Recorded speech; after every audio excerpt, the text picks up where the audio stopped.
Quando eu me converti, uma das coisas mais tremendas que aconteceram na minha vida foi entender o porquê que eu nasci dentro de uma família satanista. A minha família, ela veio de uma tradição.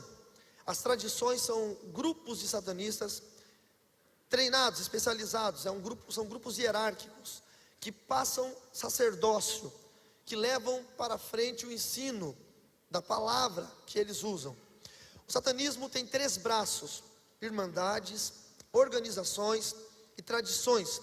As irmandades cultuam demônios, não é como nos Estados Unidos tem o templo de Satanás. É uma igreja organizada, já é regulamentada pela lei norte-americana, e já tem inclusive alguns lugares do Brasil que já fazem os cultos da igreja de Satanás. E possivelmente, do jeito que nós estamos andando a passos largos no reino do anticristo, logo também será uma igreja oficial no Brasil, e isso vai ser terrível. Porque hoje no Brasil nós temos uma igreja que aprendeu a lutar contra a baixa magia. Eu costumo dizer que a igreja brasileira sabe chutar farofa, né? Sabe chutar bacia de farofa, mas não sabe lutar contra o satanismo. E logo o satanismo vai se levantar, infelizmente, no nosso país também. As organizações são o braço do satanismo responsável em sustentar todo o trabalho que existe na face da terra. Então eles sequestram pessoas, eles vendem armas no mercado negro, eles traficam drogas, e muitas dessas organizações sustentam financeiramente, porque move muito dinheiro no mercado negro. Não sei se vocês sabem, mas dados da ONU, o 3º maior mercado negro do mundo é rapto e venda de pessoas. Eles sequestram pessoas e vendem. Perde apenas para tráfico de armas e tráfico de drogas. Então o satanismo ele tem uma grande parcela nisso, em raptar pessoas. Muitas pessoas desaparecidas, a maioria delas crianças, elas foram sequestradas para serem mortas em rituais de satanismo. Muita gente fala: nossa, mas matam gente em satanismo? Vocês não estão vendo o Estado Islâmico? Quantas pessoas eles estão matando, sacrificando? Crianças cristãs que eles estão decapitando. Vocês veem isso na internet, nos jornais. E para eles é normal, é honroso. Cada ativista islâmico que sacrifica uma criança cristã, que mata uma pessoa, ele ganha honras no mundo espiritual, ele ganha honras na religião dele. O satanismo é a mesma coisa.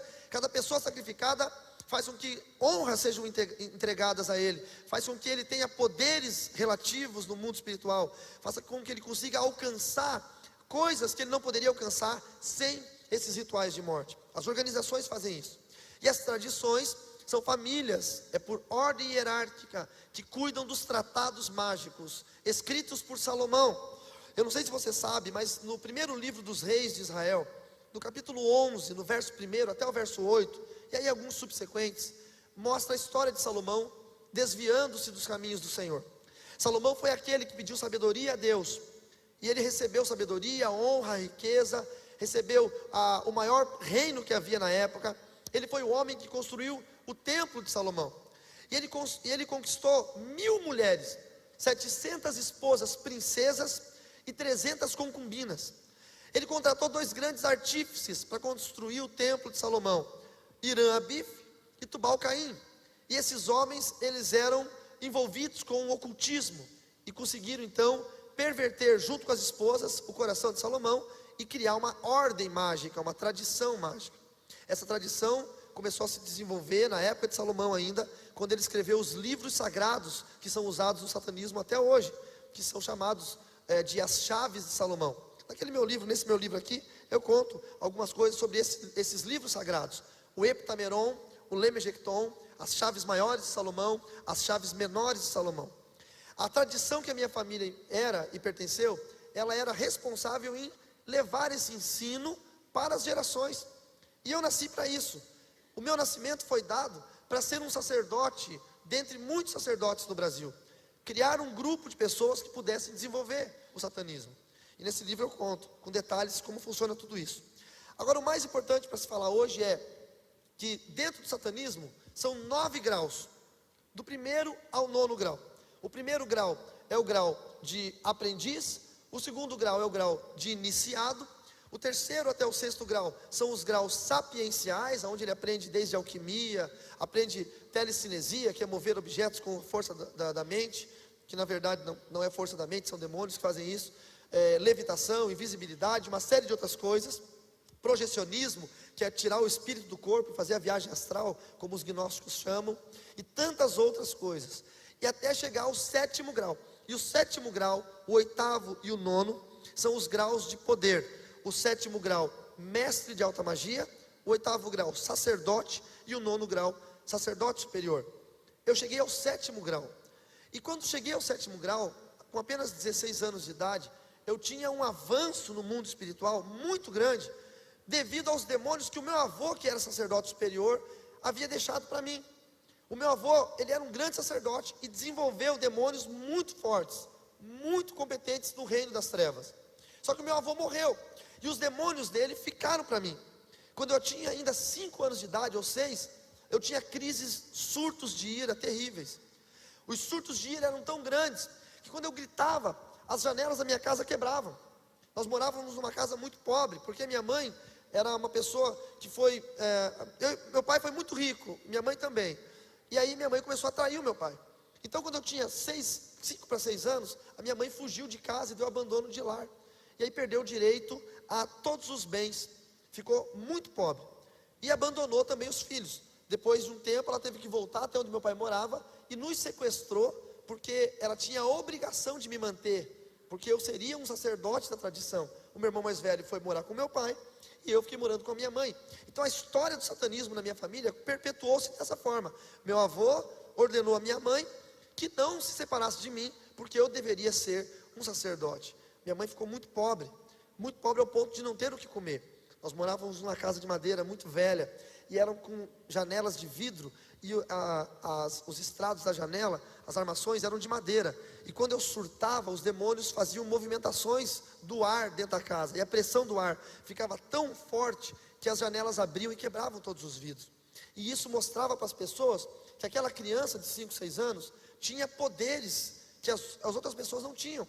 E aí eu comecei a ser chamado de iluminado, e muita gente vinha pedindo para que eu pudesse fazer previsões do futuro, ou com 6 anos eu lia tarô, para vocês terem uma ideia, e lia tarô para as pessoas, e fazia previsões do futuro, eu adivinhava as coisas, porque os demônios me ajudavam muito com isso, faziam previsões do que ia acontecer na vida das pessoas, e eu fui crescendo. Mas quando eu cheguei aos 16 anos, e fui ordenado mestre de alta magia, começou a entrar na minha vida algo que eu jamais esperei que acontecesse. Começaram a entrar as mortes. Eu nunca fui uma pessoa ruim. Desde muito cedo eu fui muito estudioso. O pastor Haroldo falou do meu doutorado na Christian Bible College nos Estados Unidos. E hoje, para a graça do Senhor, porque Ele me instruiu nisso, Ele me capacitou, eu posso ser um doutor em teologia. Mas quando eu estava no satanismo, desde muito cedo, eu estudava muito. Com 14 anos eu já lia em latim. Com 7 anos eu já falava grego. Eu já cantava até num coral de grego na minha escola. Então eu sempre estudei muito. E quando eu cheguei aos 16 anos, eu percebi que todo o meu estudo não ia valer para nada, se eu não começasse a ingressar nas práticas terríveis que o satanismo exige das pessoas que chegam em altos níveis. Tem muita gente que se ilude com Wicca, com magia, com bruxinha, e acha, não, é bruxinha do bem, é magia do bem, e fica se iludindo com isso, porque nos primeiros estágios é muito bacana, as pessoas acham que é muito legal, é interessante, é instigante, poderes, mudar cor de objetos, mudar cor de olho, cor de cabelo, eles tinham o poder de fazer isso. Mas quando chega nos estágios mais altos, mais elevados, começam as obrigações de que pessoas possam morrer, coisas terríveis. E eu era uma pessoa de coração bom, por eu nunca ter nascido numa igreja, por eu não ter feito um pacto com o diabo, como as pessoas querem fazer para ficar famoso, ter sucesso, eu nasci naquilo ali. Então para mim tudo aquilo ali era normal. Para vocês entenderem o porquê que eu li aquele texto, os satanistas dizem para as crianças que Jesus foi um usurpador, que ele tentou usurpar o trono de Satanás. Satanás não era chamado de Satanás, nós sabíamos que o nome dele era esse, mas era chamado de papai. Então as mães ensinam as crianças que esse tal de Jesus tentou roubar o trono de papai, então papai o matou, e para provar que ele havia morrido, as nossas mães, a minha mãe e outras mães faziam isso, levavam as crianças nas igrejas, algumas igrejas que tem um crucifixo com a imagem de Jesus morto, lá sangrando, e apontavam para aquela imagem e diziam, quem é que está morto lá de pendurado naquele pedaço de pau? E nós dizíamos: Jesus. Então quem é que venceu? E aí nós então entendíamos: papai. E essa era a nossa verdade acerca de Jesus. Quando eles falavam sobre os cristãos, os crentes, que não chamam, eles não chamam de crentes, eles chamam os do caminho, o nosso nome para eles é do caminho. Eles falavam: olha, você não vai andar com esse povo ele é fanático, é um povo que lê a Bíblia, mas a Bíblia é papel aceita tudo. Nós mudamos muita coisa para que eles ficassem cativos naquilo ali. Então nós desprezávamos. Satanista ele não olha para o crente, porque ele despreza. O inferno é tão astuto, Satanás é tão astuto, que ele não coloca crente como inimigo de satanista, ele coloca crente como ralé, como povinho, para que nenhum satanista ouse ter contato com os crentes. Então nós não pensávamos assim: os crentes são um exército que nós devemos combater. Não, a gente nem pensava que eles existiam. Era um povinho. Na minha mente era um povo burro, pobre, ignorante, fanático, que não tinha nada, que não sabia nada. Então não valia a pena investir contra esse povo, porque era a melhor forma de nos manter distantes dos crentes, dos do caminho. E essa era a minha concepção da igreja. Até com 16 anos na minha formação, eu comecei a comandar os covens. Os covens são grupos de satanistas que estudam. É como se fossem as células. As igrejas hoje têm células. O satanismo copia muito o que faz na igreja. E cada coven tinha no máximo 13 pessoas. Aí fazia 2 covens, mais 13. A união de 13 covens, comandado por uma pessoa, era chamado de Assembleia Menor. A união de 13 assembleias, cada assembleia menor tem 13 covens, comandado por uma pessoa, era chamado de Assembleia Maior. 13 vezes 13. A união de 13 assembleias maiores, comandada pela mesma pessoa, era chamada de Assembleia Regional. Tudo isso dentro de um município. A união de 13 assembleias regionais, comandada por uma mesma pessoa, era chamada de Assembleia Municipal. E eu, com 17 anos de idade, 16 para 17, eu já tinha uma assembleia regional, ou seja, já comandava um número de satanistas na cidade de Cascavel, no oeste do Paraná, que cobria uma população de 100 mil pessoas. Então era muita coisa, era muito ensino, era muito trabalho, e cada vez mais cobranças. E o satanismo, ele investe numa arte da persuasão e da mentira, que é fenomenal. Como é que eles fazem? Eles contam uma mentira, aí a pessoa vai duvidar, porque é mentira. Aí ele cerca com um monte de verdades. Aí você vai e bate naquela mentira, aí rebate numa verdade. Bate na mentira, desconfia, rebate numa verdade, rebate outra verdade, em outra, em outra, em outra. Tem tanta verdade ao redor de uma mentira, que daqui a pouco a mentira se torna verdade. Então é uma técnica que eles têm. E as pessoas vão caindo nessas mentiras e vão usando os artifícios do satanismo. Uma das coisas que o satanismo mais faz hoje no Brasil são assassinatos, porque é um assassinato limpo, só que é muito caro para se pagar. Então teve um caso que uma mulher muito rica queria que o marido morresse para ela ficar com o amante e com a herança. Como é que ela fez? Contratou o grupo de satanistas lá da cidade e pagou um valor muito caro, muito alto mesmo. Na época lá era mais de 100 mil reais, quando o real ainda valia, acho que um salário mínimo era 60 reais, era uma Ofir ainda, naquela época. Se eu não me engano era um Ofir, não era plano real ainda. E os demônios entram nas pessoas por legalidades, por pecados. O grupo satanista pegou uma mulher, que ela era extremamente sedutora, fez com que o marido daquela mulher que contratou caísse em adultério com ela, gerou uma legalidade. A Bíblia diz que o homem que se une à prostituta se torna um prostituto com ela. Automaticamente o homem que se une a uma feiticeira se torna um feiticeiro com ela. Então é como se fosse um vírus. A mulher aidética, que tem uma relação com um homem saudável, ela passa AIDS para aquele homem.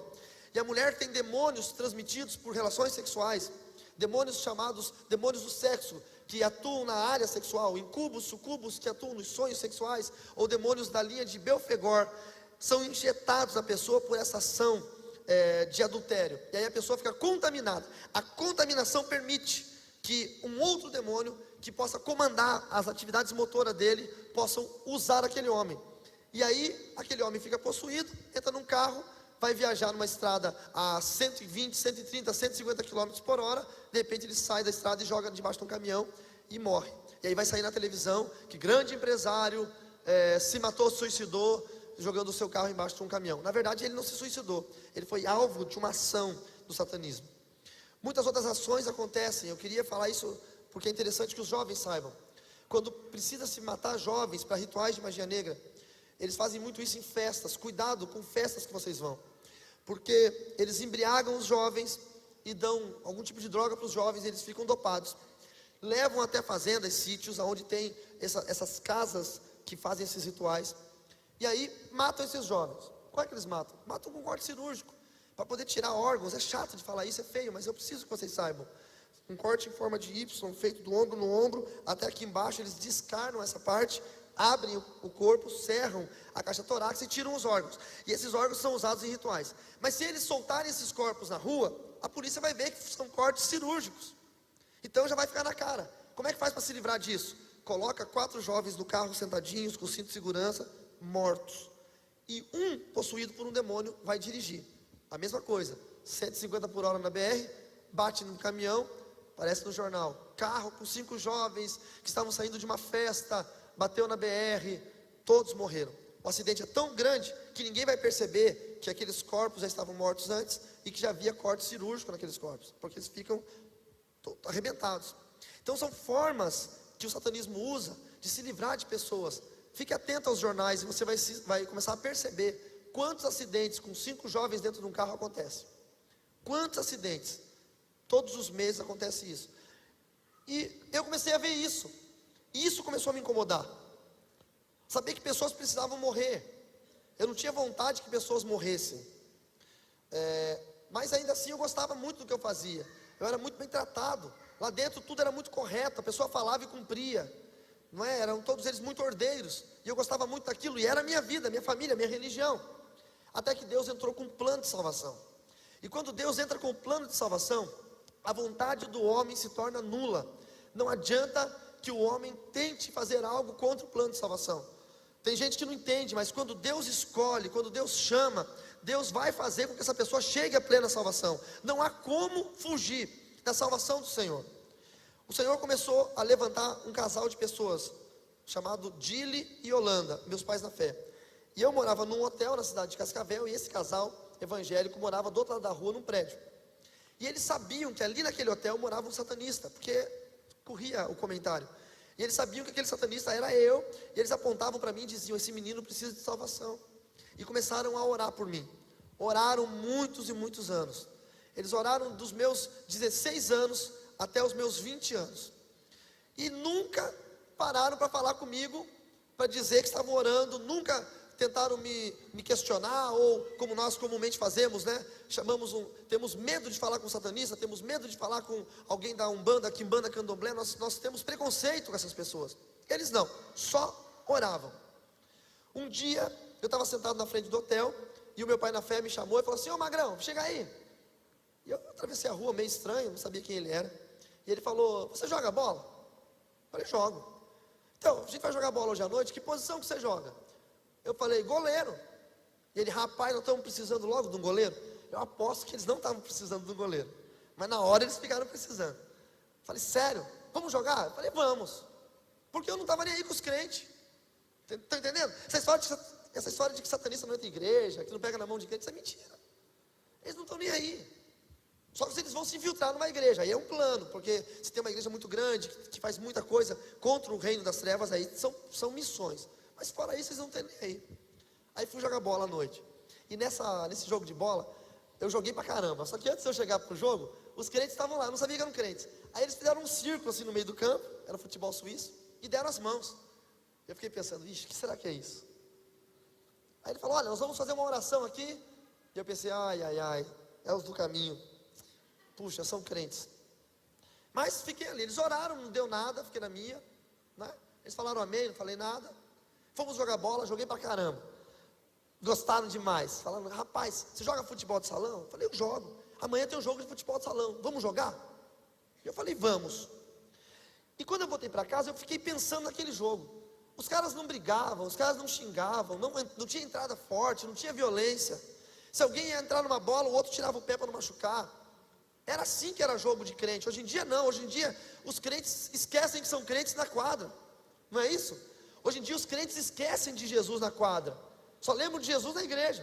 Mas naquela época não, era bonito. Eu estou falando de 20 anos atrás. E eu fiquei pensando, caramba, como é legal jogar bola com esses caras. Amanhã eu vou jogar bola de novo. Aí era futebol de salão. Eu já sabia que eles iam orar, eu já fui pro meio da quadra, fiquei esperando. Aí pegaram na mão, oraram, não senti nada, não teve arrepio, demônio não manifestou nada, normal. E joguei bola, e foi muito legal. E esse Dili, que eu mostrei até a foto, eu tenho a foto dele no meu celular, é meu amigo, meu pai na fé até hoje. Eu mostrei a foto para alguns irmãos aqui. Ele era dono de uma livraria evangélica. E por isso que eu sou escritor, porque quem nasce em livraria tem que ser escritor, né? E ele falou assim, rapaz, eu tenho uma livraria evangélica ali, você gosta de música? E eu tocava já um violãozinho, uma coisinha. Falei, gosto. Vai lá para você escutar uns discos, na época do disco de vinil, não existia CD ainda. Vou lá. Aí eu cheguei lá, eu gostava de Iron Maiden, né? Imagina, o satanista vai ouvir o quê? O Tchan, não tem, né? Eu ouvia Black Sabbath, Iron Maiden, AC/DC, só coisa pesada. E eu pensei, vou ouvir música de crente, o que será que esses crentes cantam? Não é? Coisa... Aí cheguei lá, tinha um disco de uma banda americana chamada White Cross, que é heavy metal gospel. E eu olhei, White Cross, meu Deus, o que será que é isso? Eu não falei meu Deus, né? E aí ele botou o disco lá e começou, aquela roqueira toda. Eu falei, olha só isso, os crentes, quem diria?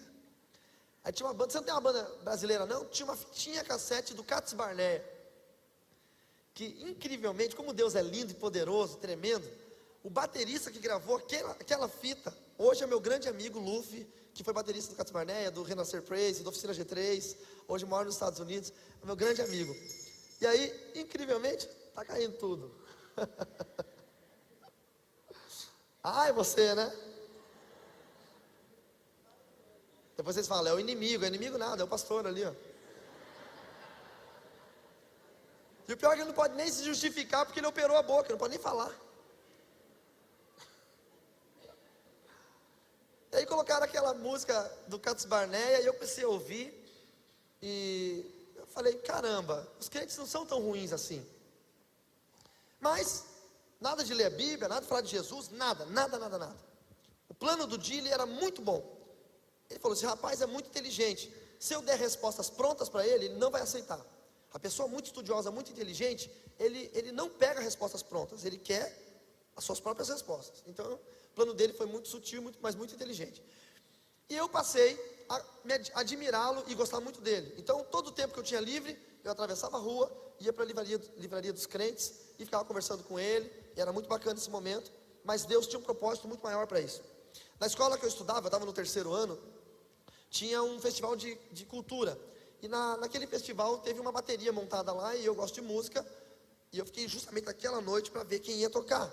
Aí subiu um gordão assim, todo fofo, aquele cara que você olhava para ele e falava, nossa, o cara é muito amoroso, e se chama Peter, e ele foi tocar bateria, o camarada arrebentou, ele é muito bom de bateria, e tocou pra caramba, desceu, a gente começou a conversar, e ele crente, aonde eu ia falar com alguém, eu estava de cara com crente, parecia uma maldição, irmãos, eu não podia falar com ninguém, que o camarada era crente, e ele, rapaz, eu falei, você toca em que banda? Ele falou, eu toco na banda da minha igreja, eu falei, ixi, vai dizer que é crente também, sou da presbiteriana, eu falei, pô rapaz, e ele falou, você tem que ir lá um dia, legal, a gente tem um culto de jovens, então eu falei, pô, tá, um dia eu vou, para não cair, entendeu? Falar por educação. Mas o Peter tinha uma coisa que me incomodava, ele era muito amoroso, ele chegava, ele abraçava, eu tinha uma certa aversão a abraço, ele dizia, meu querido, e me abraçava assim, e falava, olha, eu já te disse que eu te amo, e eu, uma pessoa do mundo, um homem chegar para o outro e falar que ama, é um negócio meio estranho, né? Quem não conhece o amor de Jesus não consegue entender isso. Daí eu falava, não disse e tal, então eu te amo, eu falei, ah, tá bom, obrigado. Hoje eu falo eu também, né? Naquela época era muito obrigado. E aquilo me incomodava, mas também me atraía de uma certa forma. Eu tinha, sabe, uma vontade de querer ser como ele, mas lá dentro, assim. Aí eu fui trabalhar. Todo satanista tem que ter um bom trabalho, porque ele ganha muito dinheiro com algumas práticas que ele faz, mas precisa ter um trabalho para que as pessoas saibam, pelo menos, de onde veio esse dinheiro. Você vai ficar rico e não tem trabalho nenhum. E aí eu comecei a trabalhar, isso em 1991, 92, eu já estava gerenciando uma rede de intranet de um prédio de advogados do Banco do Brasil. Eu não sabia nada, os próprios demônios me ensinaram como fazer aquilo só para eu ter uma fachada de um trabalho. E o filho do dono, que também era advogado, doutor Ricardo Castilho, ele era novo convertido de uma igreja comunidade evangélica. E ele sentia algo ruim em mim. E eu sentia algo ruim nele. Só que o algo ruim que eu sentia nele era Deus. Para mim era ruim naquela época. E um dia ele chegou para mim e falou assim: Carlos, você pode conversar comigo no meu escritório um pouquinho? Eu falei: sim, doutor, só um pouquinho. Aí subi lá, ele disse: senta aí, rapaz. Sentei, ele falou: o que você sabe sobre Jesus? Eu falei: olha, eu não sou muito religioso, eu sei pouco sobre Jesus. Jesus é aquele camarada que morreu na cruz e tal. E ele: então, eu quero dizer que eu entreguei minha vida a Jesus. E eu falei: olha, doutor, meus parabéns, que bom. E aqui dentro pensando: ai, como é que eu saio daqui? Esse cara vai querer me evangelizar. E ele: eu gostaria que você conhecesse a Jesus. Não, muito obrigado, já conheço, sei quem é Jesus, tal. Até passei esse dia atrás ali, eu vi ele lá, estava lá. E ele: não, você não entende, Jesus está... E ele queria me evangelizar de todo quanto é jeito, mas ele era aquele novo convertido que queria pegar a Bíblia e socar a goela abaixo. Tem os novos convertidos assim, não tem? Que quer socar a Bíblia a goela abaixo. E aquilo afasta as pessoas.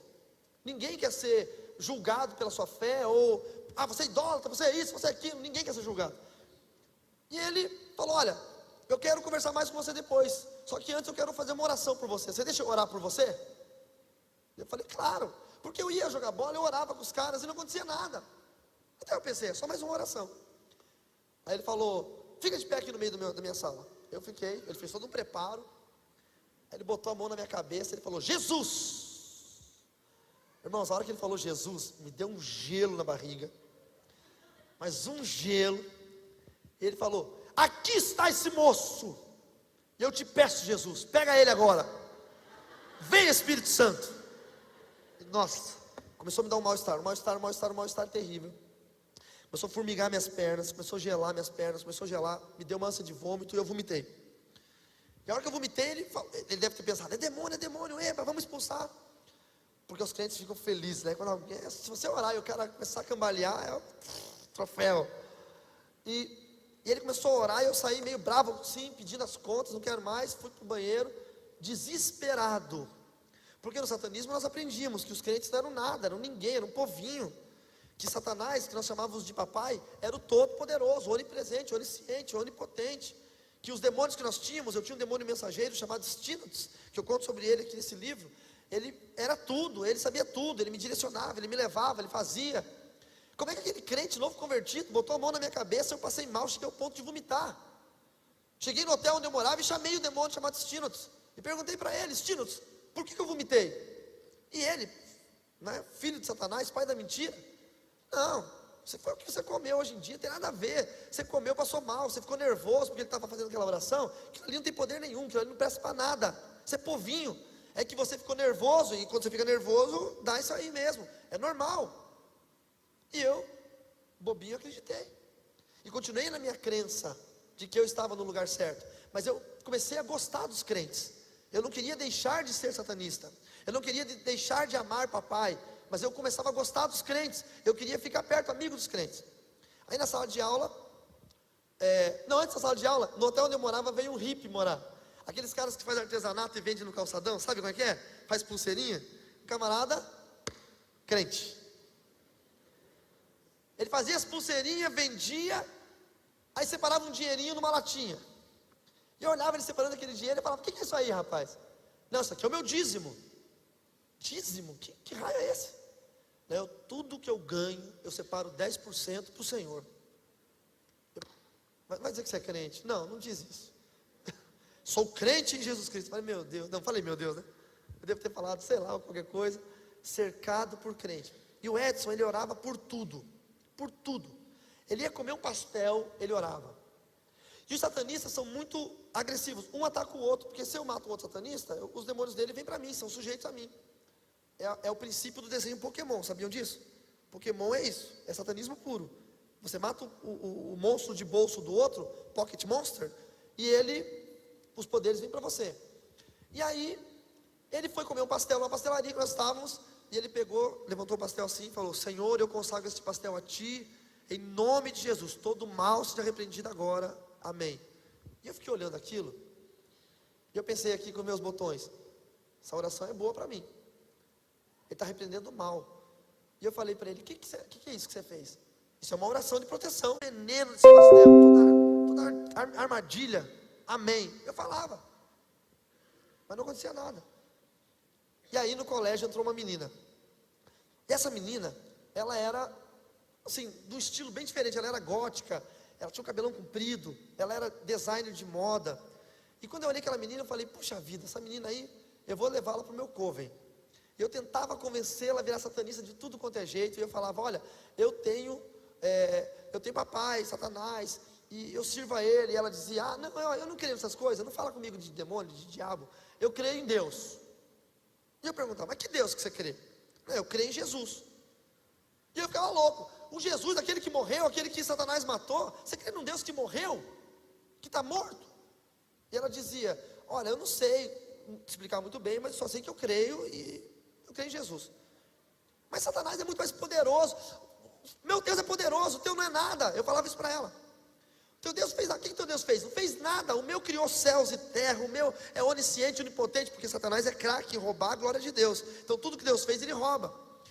E ela não sabia, ela era aquelas crentes sem muita informação, não sabia o que falar. E eu fazia prodígios para ela, muitas capacidades alquímicas de mudar formato de coisas, mudar cor de coisas. Eu fazia ela. E ela falava, não, você deve ser truque de mágica, eu não acredito nisso. Muita coisa eu fazia e ela não acreditava. E como eu tinha a capacidade muito boa de tirar o espírito do corpo e fazer o projecionismo, e eu fazia isso direto, eu ia de Cascavel até a União da Vitória, no Paraná, e falava com a minha mãe. Eu e minha mãe falávamos no mundo do espírito. Era muito comum fazer isso. Então eu disse para ela, posso fazer um desafio? Você vai na sua casa hoje e tranca a sua casa, janela, porta, para você não dizer que fui eu que entrei. E se eu for em espírito lá, junto com um demônio que é meu mensageiro, e eu escrever um bilhete para você e assinar com minha assinatura, você vai acreditar que eu sou satanista? Ela falou, se você fizer isso, eu vou ter que acreditar. E se eu fizer isso, amanhã você vai no coven que eu tenho? No grupo de satanistas? Se você fizer isso, amanhã eu vou no grupo de satanistas com você. Está no papo. Eu fazia todo dia isso. Aí de noite o Stinuts veio, nós saímos e fomos andando pela avenida. Chegamos num certo lugar. E quando nós descemos assim, no meio de uma descida na rua, que ia para a casa dela, tinha uma coisa parada no meio da rua. Era uma coisa, irmãos. Não tinha braço, não tinha perna, não tinha asa, não tinha nada. Mas era como se fosse uma presença. Alto. Bota aí uns 3,5 metros, 4 metros, não sei. E nós travamos. Eu e o demônio Stinuts. Sabe quando você sonha que você está fugindo e não consegue sair do lugar? Foi essa a sensação. Aí eu olhei para o demônio e falei, o que é aquilo lá? E o demônio disse, aquele é um anjo do Senhor. O demônio teve que dizer um anjo do Senhor. Porque o nome de Jesus, ele tem que ser confessado nos céus, na terra e até debaixo da terra. O nome de Jesus tem que ser confessado, toda língua tem que confessar e todo joelho tem que ser dobrado. E aí eu falei para ele, então faz alguma coisa, tira ele de lá, que eu tenho que passar na casa da menina, vamos logo. E ele olhou para mim e falou, com esse aí eu não posso não, vai você, e desapareceu. Os demônios fazem isso, eles te usam até onde eles querem, quando eles não podem, eles abandonam a pessoa. Quanta gente foi abandonada aí no mundo, para morrer, mas foi usado pelos demônios até quando não puderam mais. O demônio fez um gesto para mim que eu não pude entender se era a mão, como é que era, porque era muito espiritual, não dava para entender. E eu fui atraído até ele.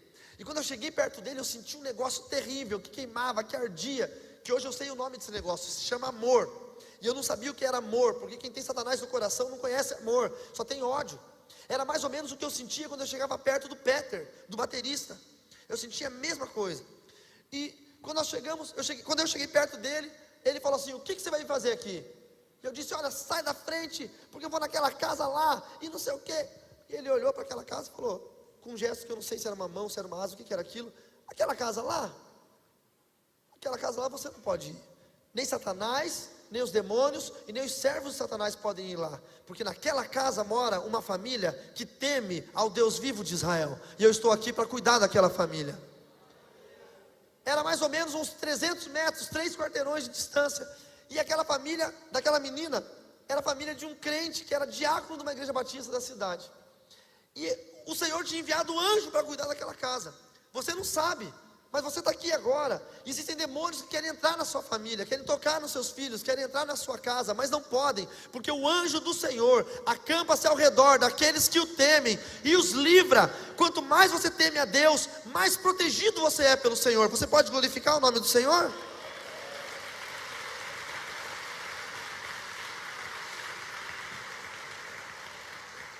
Aquele anjo, ele disse: olha, Satanás está te enganando. Jesus Cristo morreu por você. Quem dera se ele tivesse morrido por mim. E tocou em mim e eu desapareci. Eu apareci no hotel que eu morava, com uma enxaqueca terrível, meu corpo arrebentado, dor no corpo todo, parecia que eu tinha tomado uma surra. No dia seguinte não fui para aula, era uma quarta-feira. Na quinta, na sexta não fui para aula. Sábado e domingo não fui para aula. Segunda, terça e quarta não fui para aula da outra semana. Na quinta-feira da outra semana eu fui para aula. Eu pensei, a menina deve ter esquecido já. Faz mais de uma semana. Mulher não esquece nunca. Você pode estar 20 anos casado com a tua mulher. Se você fez alguma coisa errada no primeiro dia de casamento, ela vai te cobrar até hoje, ela vai lembrar. Eu cheguei no colégio, aquele negócio de aluno, aquela correria. E eu entrei no corredor do colégio, e a minha sala era bem do lado direito de quando entrava, do lado da portinha à esquerda. Cheio de alunos, a garota estava na porta da sala, olhando para a entrada. Ela ficou todos os dias olhando, ela ficou me esperando. Ela queria ver o dia que eu ia voltar, porque eu não tinha conseguido. Eu não vi, eu não pude ouvir o que ela falou, eu só fiz leitura labial. E ela deu um sorriso e falou assim: você não conseguiu. Eu fiquei possuído. Eu não lembro de ter andado até ela. Eu só voltei a minha lucidez quando estavam me tirando de cima dela. Eu tinha agarrado ela pelo pescoço, estava arrastando ela na parede, gritando, feito um louco, dizendo que ela ia me matar, porque mandou um anjo, desesperado. Eu surtei. Aí me tiraram de lá, me levaram para a coordenadoria, me deram um chá de alguma coisa e me mandaram embora. Mas eu não conseguia andar, porque eu estava com muita adrenalina no corpo. Então eu sentei no meio fio, e fiquei ali com meus cotovelos nos meus joelhos, e as minhas duas mãos no meu rosto, e fiquei ali pensando, o que é que estava acontecendo? Por que é que eu não podia chegar na casa de uma menina que não sabia nem por que Jesus tinha morrido por ela? Se Satanás era tão poderoso, se ele tinha tanto poder, se ele era papai, se ele era criador da terra, se ele tinha matado Jesus, por que é que ela tinha um anjo, que o meu demônio, que eu achava que era o mais poderoso que existia, sequer podia passar por ele? Então tudo aquilo estava me consumindo. O fato do anjo ter dito: Jesus morreu por você, eu não sabia que era pela humanidade, eu achava que era por mim.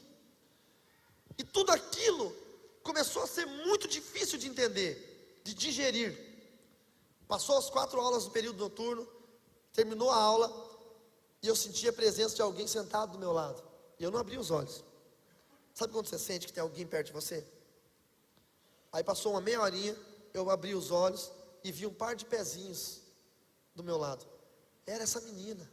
Ela ficou meia hora sentada do meu lado. Eu tinha tentado matá-la. E ela ficou meia hora sentada do meu lado, sem abrir a boca. Eu olhei para ela e falei: você não vai dizer nada não? E ela estava com o pescoço ainda com marcas arroxeadas. Ela deu um sorriso bem grande. Por isso que eu gosto de ser feliz dentro da igreja. Mesmo que a tua vida esteja toda arrebentada, quando você entrar na igreja, sorria em nome de Jesus. Ela deu um sorriso que só nós crentes sabemos dar. E ela disse: só vim dizer uma coisa para você: o meu Deus é mais poderoso do que o teu. Louvado seja o nome do Senhor Jesus, amém? Você pode glorificar a Deus?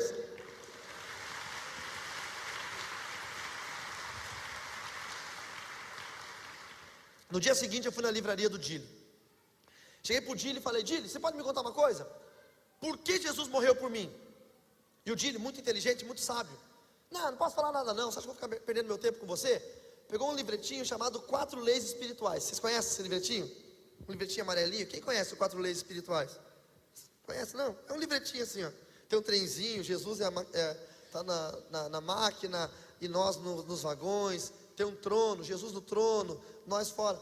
E ele pegou e jogou aquele livretinho no meu peito e falou assim: ó, lê isso aqui. Eu li aquele negócio, não entendi nada, mas ainda aquilo ficou no meu coração. O Peter me chamou para ir na igreja dele. E quando o Peter me chamou para ir na igreja dele, eu topei. Falei: vamos lá. Só que eu fui todo né, calça jeans rasgada, camiseta preta de banda de rock, um boné. E teve um culto, e o pastor começou a pregar sobre a ressurreição de Cristo. Ele pregou sobre a salvação, sobre a morte e sobre a ressurreição. E durante todo o culto eu sentei lá atrás. Enquanto o pastor estava falando, eu não conseguia entender o que ele falava. Ele falava coisas e os demônios tentavam distorcer o que o pastor falava. Então a voz dele parecia que vinha e voltava, e vinham vozes no meio, e havia uma interferência muito grande. Por isso que muita gente vai na igreja e parece que tem um surto, não consegue entender o que está sendo pregado. Começou aquela interferência terrível.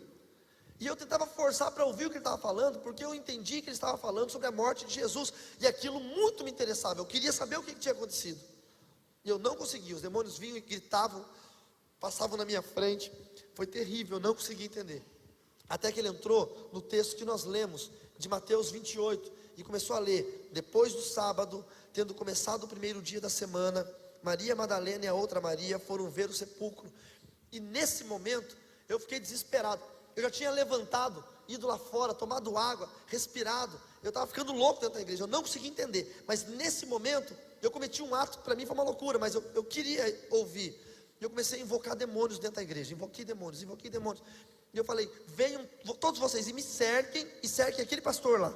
Eu preciso ouvir o que ele está falando. Só que não adiantava, os demônios não iam me obedecer naquela hora, porque eles não queriam que eu ouvisse sobre a ressurreição. Porque quando você conhece a verdade te liberta. Por isso que as pessoas falam: a minha avó, minha avó era católica e virou crente porque começou a ler a Bíblia. Você leu a Bíblia, você se converte, não tem erro. E aí os demônios, ao invés de cercarem a mim e ao pastor, de fazer um canal para eu entender o que ele estava falando, eles começaram a me cercar e impedir que eu pudesse ouvir o pastor.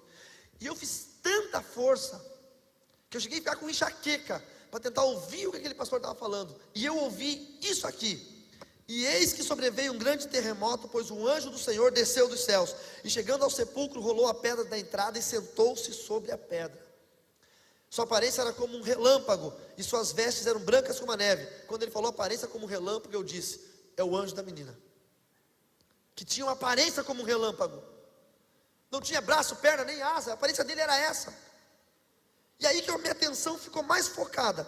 E o verso 4 dizia: os guardas tremeram de medo e ficaram como mortos. E eu fiquei como morto quando eu vi aquele anjo. Eu não podia me mexer. Então aquele texto falava comigo. E aí o verso seguinte: o anjo disse às mulheres: não tenham medo, sei que vocês estão procurando Jesus, que foi crucificado. Ele não está aqui, ressuscitou como tinha dito. Venham ver o lugar aonde ele jazia. E eu pensei: nossa, o anjo que falou comigo, dialogou comigo, também dialogou com essas mulheres. Então é possível. Então era verdade, não foi coisa da minha cabeça. E quando o pastor fez um apelo e disse: vocês que ouviram essa palavra, venham aqui para frente para entregar suas vidas a Jesus e não sei o que.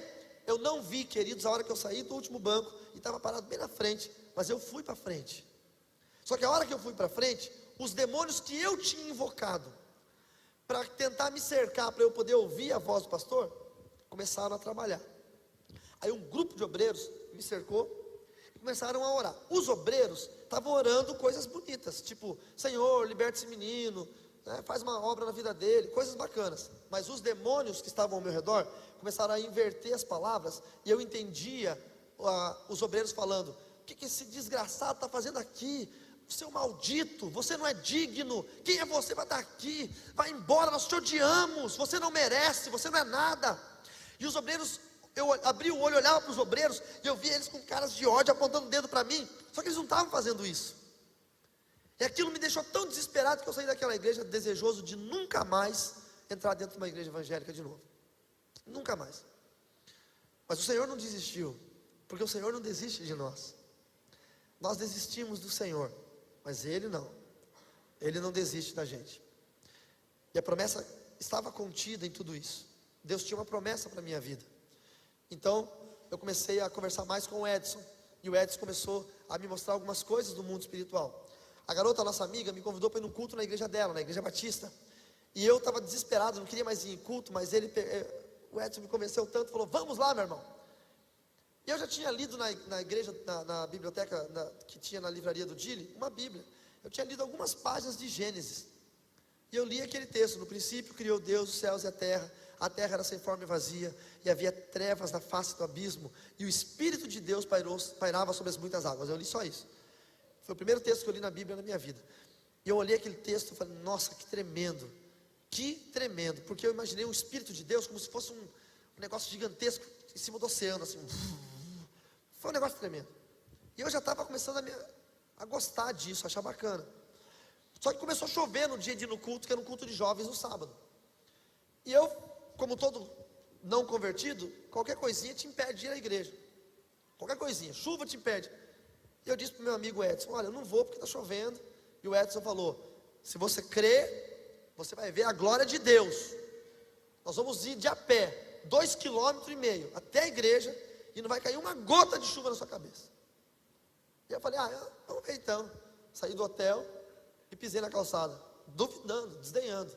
Quando eu pisei na calçada, parou de chover. Na hora, foi instantâneo. Nós andamos 2,5 km e não caiu uma gota de chuva. Quando eu entrei na igreja batista da minha amiga, começou a chover. Eu olhei para fora, não acreditei. Falei, que é isso? Aí eu cheguei, ela me recebeu muito bem, recebeu o Edson muito bem, chamou o líder de jovens, o líder de jovens falou, vocês são visitantes? É a primeira vez? É, que bom, hein, parabéns, ganhou 10 pontos. Era uma gincana, ela ganhava 10 pontos. Ela ganhava 5 pontos por cada visitante, ela levou 2, ganhou 10 pontos. Eu já olhei pro cara e falei, crente interesseiro do caramba. Eu todo feliz achando que eu era especial para ela querendo ganhar ponto na gincana dos jovens. Aí ela falou, você já leu a Bíblia alguma vez? E eu falei o texto que eu já tinha lido. E ela saiu correndo, correu no grupo de louvor e falou alguma coisa, cochichou para eles. E no início do culto, o grupo de louvor começou a cantar aquela música muito antiga. Nosso Deus é soberano. Quem lembra? Ele reina antes da fundação do mundo. Aí tem aquela parte da Bíblia. A terra era sem forma e vazia. E eu achei tão bacana os crentes fazerem isso. Falei, eles não precisavam fazer isso. Eu falei que eu li esse texto, eles estão cantando uma canção com o texto que eu li, não precisava disso. É que esse amor constrange as pessoas que não entendem. Só que eu estava tudo bem, estava tudo muito bom. Eu acho que eu ia virar crente naquele dia. Estava tudo perfeito. De repente eu senti um negócio muito ruim vindo das minhas costas. Quando eu olhei para o corredor da igreja, só tinha um corredor na igreja. Tinha um demônio usado no satanismo para retaliação, parado lá atrás, na porta da igreja, no corredor. A porta era lateral, lá atrás. Aí eu me assustei e perguntei para ela, demônios podem entrar na igreja? E ela falou, por quê? Você está vendo algum aqui? O medo dela, né? Quase que eu falei para ela, os 10 pontos deram legalidade para esse demônio entrar. Os teus 10 pontos aí, ó, agora se vira com ele. Eu falei, sim, eu estou vendo lá atrás, perto daquela folhagem. Ela olhou, não viu nada. Quando eu virei para o lado, o Edson estava sentado em outro banco. O Stinotus, aquele meu demônio pessoal, o mensageiro, apareceu do meu lado. E me xingou de tudo quanto é nome. Agora você está andando com eles também? Está ficando louco? Já está fazendo amizade com os do caminho? Está jogando bola com eles? Agora está vindo de igreja? Você é maluco? Vamos embora agora. E aquilo me revoltou tanto, porque eu queria ficar ali. Sabe aquele dia que eu queria ficar na igreja? Eu queria ouvir o que o pastor ia falar. Eu estava ansioso para ouvir. E ele me obrigou a sair da igreja. E quando o demônio me obrigou a sair da igreja, ele foi me destratando, me xingando da igreja até no hotel. E eu fui chorando da igreja até no hotel, andando de raiva, porque eu queria ficar na igreja. Só que eu estava num momento da minha vida que eu não queria deixar de ser satanista, mas eu queria começar a ir na igreja. E era uma coisa incompatível, mas eu não entendia que era incompatível. Eu comecei a achar legal. Não sei se você está vindo aqui hoje pela primeira vez, mas não é legal? Pô, igreja é um troço muito maneiro, muito bacana, ambiente de igreja. É muito bacana. E eu comecei a gostar tanto disso. E comecei a buscar em Deus. No dia seguinte, eu voltei para a livraria do Dili. Eu falei, Dili, me fala da ressurreição. Eu quero saber da ressurreição. E ele falou, olha, eu vou te falar, mas eu preciso que você tome alguns cuidados. Por quê? Porque a hora que eu te falar, Satanás vai querer te matar. Porque você vai conhecer a verdade. E a verdade vai ter que te libertar. E ele leu João 8,32 e João 8,36. Conhecereis a verdade vos libertará. E depois, se o Filho vos libertar, verdadeiramente sereis livres. E eu falei, Dili, jamais papai vai querer me matar. Você não tem ideia quem ele é. Vocês são preconceituosos. Quando eu era uma criança pobre, depois que minha mãe se separou do meu pai, minha mãe se prostituiu. Minha mãe pegava comida do lixo para a gente comer. E ela tinha que se prostituir. Várias foram as vezes que eu vi minha mãe fazendo programa na sala de casa. E um dia eu chorei, porque não tinha 20 centavos para comprar uma paçoca, essas paçoquinhas que vende no colégio. Na época o meu mestre Luiz, que era foi o homem usado para me treinar no satanismo, me formar um outro mestre, soube do meu choro, porque eu não tinha uma paçoquinha. E ele mexeu os pauzinhos dele, sabe lá como? E uma fábrica que vendia paçocas, a distribuidora que vendia paçocas na cidade para suprir os mercados, os armazéns, as mercearias, parou um caminhão na porta da minha casa e descarregou uma carga inteira de paçoca. Tinha paçoca na sala, tinha paçoca no quarto, tinha paçoca na cozinha, tinha paçoca em tudo quanto é canto. Então esse era papai para mim. Eu desejava uma coisa, eu tinha o que eu queria. E o Dini estava me dizendo agora que esse papai ia me matar. Eu não conseguia entender. Talvez para você seja difícil de entender, porque você é cristão, sempre, toda a vida. Mas para quem não conhecia Cristo, era inconcebível que Satanás ia ser um demônio, ia me matar, ele era o diabo. Era inconcebível, para mim ele era Deus. É como alguém falar que Jesus ia te matar. Você nunca vai acreditar nisso. E ele falou, então, mesmo que você não acredite, eu vou te ensinar uma palavrinha mágica. Quando o diabo se levantar para te matar, você vai dizer, eu te repreendo em nome de Jesus. E eu, tá bom. Você tem que gravar isso, rapaz. Grava isso na mente. Tá bom, entendi. Grava, eu te repreendo em nome. Tá bom, Dini, eu entendi. Mas eu não guardei na minha mente isso. E ele leu sobre a ressurreição. E quando ele foi lendo sobre a história da ressurreição, sobre as mulheres indo no jardim, a história de Maria Madalena contada em João, quando ela foi e não encontrou o corpo de Cristo, e ela viu os anjos falaram para ela, ele não está mais aqui, hein? E ela viu um homem chegando, e ela pensou que era o jardineiro, mas era Jesus. E ela falou, seu jardineiro, onde o senhor colocou o corpo do meu Senhor? Me fala que eu vou lá para buscá-lo. E aí então Jesus se mostrou a ela, e ela disse, mestre. E ele começou a ler isso para mim, João. Irmãos, é como se eu tivesse um copo de água gelada, e começasse a beber aquela água gelada, e começou um refrigério vindo no meu coração. E eu comecei a ser lavado pela água da palavra. Foi tremendo. E aquilo foi tão forte para mim, tão forte, que eu pensei, por que eu fui tão enganado? Por que eu tenho sido tão enganado todos esses anos? Mas Satanás, ele era terrível. Vocês não têm ideia quem é o demônio, irmãos. Vocês não têm ideia o que ele pode fazer com uma pessoa. Ele não é provido de sentimentos, ele não é provido de nenhum tipo de remorso. Ele pode pegar um dos nossos filhos, se ele tiver direito a fazer isso, legalidade. Ele pode cortar o nosso filho inteiro. Quando nós ganhamos uma família de espíritas para Jesus, na mesma noite a minha esposa teve um sonho, que ela chegava num quarto, estava eu e meu filhinho Mateus, que está ali nus, todo cortado, estilhaçado, sangrando, e sangue por todas as paredes. E quando ela entrou, Satanás estava com uma faca na mão, e ele olhou para ela e disse, o que você veio fazer aqui? E ela gritou, meu marido, meu filho. Ele disse, não são seu filho nem seu marido, são ratos para mim. Então é assim que ele nos vê, é desse jeito. E ele é tão astuto, que naquela época eu estava com meu coração ardente por conhecer a Jesus. Ele me chamou e disse, olha, você vai sair dessa cidade e você vai para uma outra cidade, porque agora eu vou te fazer iniciar um mestre. Você vai iniciar uma pessoa que vai ser mestre. E para mim aquilo era a maior honra.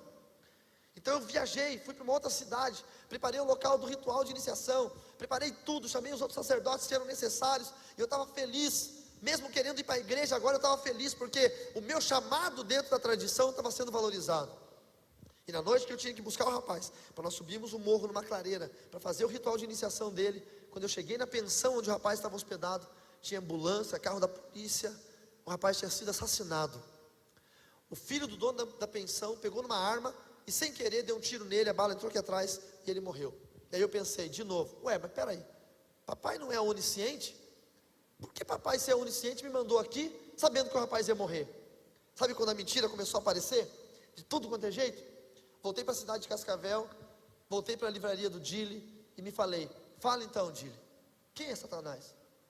Ele pegou e abriu João 8,44 e disse, Satanás é homicida, ele é o pai da mentira. E tudo que ele tem te falado, desde o início, aos seus parentes, aos seus pais, aos seus avós, aos seus bisavós, tudo que ele tem falado, são mentiras e mais mentiras e mais mentiras, e eu vou mostrar quem é Jesus. E começou a me falar sobre Jesus.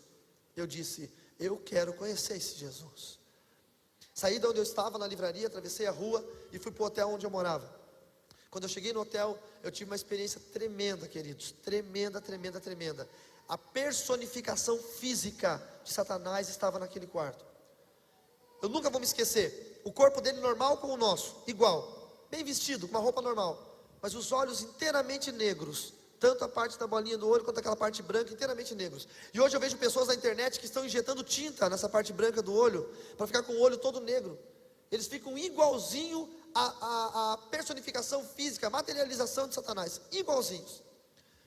E quando eu vi ele, para mim deveria ser uma honra, porque papai não aparecia para qualquer um. Mas quando eu vi, eu me assustei. Por quê? Porque o meu coração já estava no Senhor. Eu só não tinha aceitado Jesus ainda, mas eu já estava pronto para sair. E ele me perguntou o que é que eu estava fazendo. Eu disse que eu não queria mais ser sacerdote, que eu queria desistir. Eu não queria ser crente, eu só não queria mais ser sacerdote, porque muita coisa ruim estava acontecendo. Pessoas tinham que morrer, coisas tinham que acontecer que eu não concordava, eu não queria mais. Então ele disse: olha, você pode ficar neutro, só que eu vou te pedir uma coisa: não ande com os do caminho. Eu não quero que você ande com eles. Mas eles eram tão legais, os crentes. Eu dizia: olha, eu quero andar com eles porque eles são muito legais. Não vá nas igrejas. Eu quero ir na igreja. Você não pode ir. E aí, eu sempre fui um cara impetuoso. Eu comecei a debater. Eu comecei a dizer: mas peraí, por que o William morreu? Por que eu fui lá para iniciar um cara que morreu? Você não sabia que ele ia morrer? Por que o anjo não permitiu que os títulos passassem? Por que o Peter tem um amor tão grande? Por que as coisas? Comecei a debater com ele. E Satanás não bate boca com ninguém. Se você interpela ele, a primeira coisa que ele faz é ordenar a sua morte. Então ele disse, de uma forma muito agressiva: você duvida de mim? Então agora você vai ver quem eu sou de verdade. E a aparência que era bonita, aquela aparência humana, que era a aparência que para mim era a aparência do meu pai espiritual, do meu Deus, se transformou numa aparência horrenda, demoníaca, terrível. E ele deu uma ordem ao Estínotos, que era o demônio que habitava em mim, para me matar. E naquele momento eu comecei a sentir uma dor muito grande aqui na boca do estômago, uma cólica terrível, uma falta de ar, como se alguém estivesse apertando os meus pulmões, e gosto de sangue na boca. E quando o gosto de sangue veio à boca, eu percebi que eu iria morrer, que ele estava apertando meu coração, os meus pulmões, se alguma coisa ia acontecer. E naquela hora eu deveria falar o que o Dili tinha falado, mas eu não prestei atenção no que o Dili tinha falado. Aí eu não conseguia lembrar qual era a frase. Que o Dili tinha dito que o Satanás vai tentar te matar, então você tem que dizer: eu te repreendo em nome de Jesus. Mas eu não conseguia me lembrar qual era a frase. Viu por que você tem que prestar atenção no culto? E eu ficava pensando: qualquer frase, qualquer frase, qualquer frase. Quando eu já estava desmaiando, aí eu chutei uma frase que funcionou, que deu certo. Eu gritei: Deus do Dili! Deus do Dili, me socorre! Aí o Deus do Dili, que se chama Jesus Cristo de Nazaré, pegou aquele demônio, não sei por onde, eu senti assim, sabe, arrancando. E eu tenho a graça de falar uma coisa: eu vi Satanás com medo, eu vi os olhos dele com medo. E ele falou: ah, não posso tocar em você? Então eu vou tocar em quem você ama. Saiu dali, foi na cidade de União da Vitória, no Paraná, e botou um câncer na minha mãe. Minha mãe ficou possessa por demônios, quebrou tudo dentro de casa, e apareceu um câncer no corpo dela. Eu saí dali desesperado, atravessei a rua, fui no bar, o bar do Joel, na Avenida Carlos Gomes, em Cascavel. O bar do Joel existe até hoje, a livraria do Dili existe até hoje. Tem gente que compra o meu livro, vai lá para Cascavel, chega na livraria e fala: quem é o Dili aqui? E ele fala: sou eu. Esse livro aqui é verdade? Ele fala: é. Ô, me dá um autógrafo. O Dili é famoso, famoso, famoso. Foi gente de São Paulo pedir autógrafo para ele lá, ele é famoso. E aí, eu fui no bar do Joel pegar um café com leite. Eu nunca bebi, nunca fumei, nunca me droguei. Sempre fui um cara muito estudioso, muito religioso, dentro da religião do satanismo, muito religioso. Eu ia ser um sacerdote. A hora que eu peguei um copo de café, eu estava tremendo de nervoso, e eu derrubei café com leite na minha mão. Então eu saí dali, fui no balcão, lavei a mão, voltei, e quando eu fui pegar o copo andou. Telecinesia. Essa telecinesia não fui eu, não havia sido eu que tinha feito. Então eu pensei: tem alguma coisa errada, eu não fiz isso. E nessa hora eu escutei, irmãos. Da mesma forma que minha esposa escutou quando nós começamos a namorar, Satanás foi até minha esposa e disse: você não vai casar com ele porque ele é meu. Eu já era convertido já, há vários anos, e ainda assim Satanás não queria que ninguém casasse comigo. Se deu mal, peguei a menina mais bonita da cidade para casar. E aí, eu escutei a voz de Satanás dizendo: aqui, Emanuel não vai colocar os pezinhos dele, porque esse lugar é meu. Aqui eu demando. Lá tinha prostituição, droga, bebida. Aqui ele não vai pisar os pezinhos santos e limpos dele nessa imundícia. Aqui você é meu.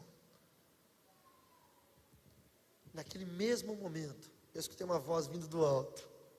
E quando eu digo para os irmãos que estudaram comigo esses 3 dias, eu falo que eu ouvi a Deus, as pessoas perguntam, como é que você ouve a Deus? Irmãos, só quem ouve sabe quando ouve. Não era uma voz forte nem fraca, nem feia nem bonita, nem de homem nem de mulher. Era só a voz de Deus. E a voz de Deus disse: eu desço até o inferno, se for preciso, para tirar um dos meus. E naquele momento eu senti a presença do Senhor de uma maneira que eu nunca senti na minha vida, tomando meu corpo, puxando pela blusa, me levando até a porta do bar e me fazendo correr em direção à livraria do Dile. Era 4 horas da tarde, dia 12 de julho de 1993, sexta-feira, começou a chover, terrível. Eu saí correndo até a livraria do Dile, e quando eu entrei, veio um vendaval, irmãos, apagou a luz do quarteirão inteiro e levou galho, folha, tudo para dentro da livraria. O Dile, que é pequenininho assim, ele abriu os olhões e ele disse: o que está acontecendo? E eu falei desesperado: Dile, me socorre que eu vou morrer. E ele disse: entra lá para o fundo. E eu fiquei numa salinha, e ele ligou para o Nelson. Nelson foi o pastor da minha conversão. Nelson, ele era um presbítero da igreja, ainda não era ordenado pastor, depois foi o pastor que nos casou. E ele tinha uma variante verde, de 2 carburador, terrível aquela variante, fumava e bebia a variante, tão ruim que era. E ligou para o Nelson veio voando com aquela variante. Quando ele estava quase chegando, chegou o meu mestre de taekwondo. Eu sou faixa preta de taekwondo e de hapkido, uma outra arte marcial. Mas naquela época eu era faixa azul, faltava ainda ponta vermelha, ponta preta e preta. E chegou o meu mestre, que é meu amigo até hoje. No aniversário de 10 anos da minha igreja, o meu mestre esteve lá comigo, hoje casado com uma mulher crente, ele vai à igreja também. E ele chegou e falou: olha, você precisa ir lá dar aula no Sesc agora, porque eu vou sair. Tadinho, o inimigo usou quem eu confiava para tentar me tirar dali. E eu estava num momento de decisão na minha vida, era a hora da decisão. E eu falei: não, eu tenho que ficar. Ele disse: olha, se você não sair daqui agora, você nunca vai ser faixa preta, você precisa sair. E eu falei: tá bom, então eu vou lá. Olhei para o meu pai na fé, para o Dile: Dilão, eu vou indo, outra hora eu volto. E o meu pai na fé, ele só cruzou os braços, não falou nada, e só baixou a cabeça. Eu entendi, irmãos, que pode estar o mundo inteiro orando pela gente. Se nós não tomarmos uma decisão, as coisas não acontecem no mundo espiritual. Talvez você ainda não é crente, talvez você é um crente que está desviado, talvez você é um crente que se afastou do evangelho, e você acha: um dia eu vou voltar. Meu irmão, não é assim que funciona. Você tem que tomar uma decisão. A decisão é tua. Não adianta sua esposa estar orando por você, seus filhos virem à igreja. É você quem tem que tomar a decisão. Eu entendi que eu tinha que tomar a decisão. Aí eu pedi para o meu mestre: olha, eu não vou poder ir, eu vou outra hora, eu preciso resolver uma coisa. E quando eu falei isso, a variante verde do Nelson parou na frente, e ele todo espavatado. É aquele que eu falei para os meus alunos que o irmão dele endemoniava e tomava pinga e comia o copo. Aí falou com a variante, chegou na porta da livraria e falou: cadê o endemoniado? Cadê o endemoniado? Cadê o satanista? E o Dile falou: é ele ali, ó. Então vamos lá para trás, vamos lá. E eu falei para ele: olha, a última vez que oraram comigo eu vomitei. Não, fica tranquilo, não vai acontecer nada. Você não vai passar por um processo de libertação agora. Eu só vou orar para você entregar sua vida a Jesus. Você quer? Eu falei: é o que eu preciso. Então senta nessa cadeira. E eu sentei na cadeira. E ele falou: repete comigo: Senhor Jesus. E eu falei: Senhor Jesus. Eu quebro todas as consagrações. Eu falei: todas as consagrações. Todos os pactos. Eu falei: todos os pactos. Eu falei: eu quebro todas as maldições. Eu respondi: todas as maldições. Ele disse: vem habitar no meu coração. Eu convidei Jesus: vem habitar no meu coração.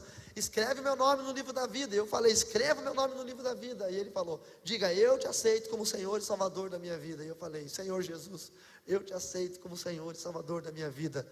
E ele falou: convide o Espírito Santo para morar em você. E eu falei: Espírito Santo, vem morar em mim. E naquele dia ele disse: a partir de agora, você pode morrer, meu irmão, porque você está salvo. E eu entreguei minha vida ao Senhor Jesus, como Salvador da minha vida. E o Espírito Santo nunca mais saiu. Glórias sejam dadas a Deus. Passou ali, aquele tempo eu passei por um processo de libertação e fui logo estudar teologia. mas a minha mãe estava possessa por demônios e com câncer. E eu comecei a orar pela minha mãe. A minha mãe entrou num estado de câncer tão avançado que ela foi para o coma. A minha avó ligou para mim e disse: olha, se você quer ver sua mãe viva ainda, venha para cá, porque ela vai morrer. O médico era primo nosso, e o médico disse que a minha mãe não sairia mais do hospital. A minha mãe respeitava tanto a morte, que quando ela descobriu o câncer, ela não fez tratamento. Ela esperou a morte chegar. E aí eu fui para a cidade onde a minha mãe estava, e comecei a ficar no hospital, cuidando da minha mãe das 10 da manhã às 2 da tarde. No dia 1º de março, Deus falou ao meu coração, e Deus disse: amanhã eu vou recolher a sua mãe, então você vai ter uma chance de falar do meu amor para ela. A minha mãe estava com câncer no cérebro. A causa morte dela foi metástase cerebral. O câncer espremeu o cérebro dela. Era impossível ela ter lucidez, impossível. Mas eu fui para o hospital, fiquei às 10 da manhã orando. Quando deu meio-dia e pouco, a minha mãe recobrou a lucidez. E ela falou: filho, quando ela falou, foi uma alegria, porque ela já não conhecia mais ninguém. E eu falei para ela sobre o plano de salvação, eu falei para ela que eu tinha aceitado a Jesus. Ela disse: eu também aceitei a Jesus. Eu falei: não, você não aceitou não, a senhora precisa renunciar. E ela começou a chorar, ela disse: eu fui uma péssima mãe, né? Eu falei: nada, foi uma boa mãe. Mas eu não podia falar para ela que eu tinha sido uma péssima mãe, né? Eu falei: só que a senhora precisa encontrar Jesus agora. E ela falou: você pode me ajudar? Como é que eu faço? E eu comecei a falar para ela as mesmas coisas que o Nelson tinha me ensinado. E ela foi repetindo, quebrando pactos, cancelando maldições, aceitou Jesus como Salvador da sua vida, pediu para escrever o nome dela no livro da vida, convidou o Espírito Santo para morar e voltou para o coma. E eu voltei para casa da minha avó. Às 10h30 da noite ligaram para a gente dizendo que ela estava morrendo. Nós corremos para o hospital. Eu entrei primeiro. Quando eu entrei no quarto, o quadro era terrível. Ela já estava com 42 graus de febre, os olhos dela estavam saltados para fora, amarelados.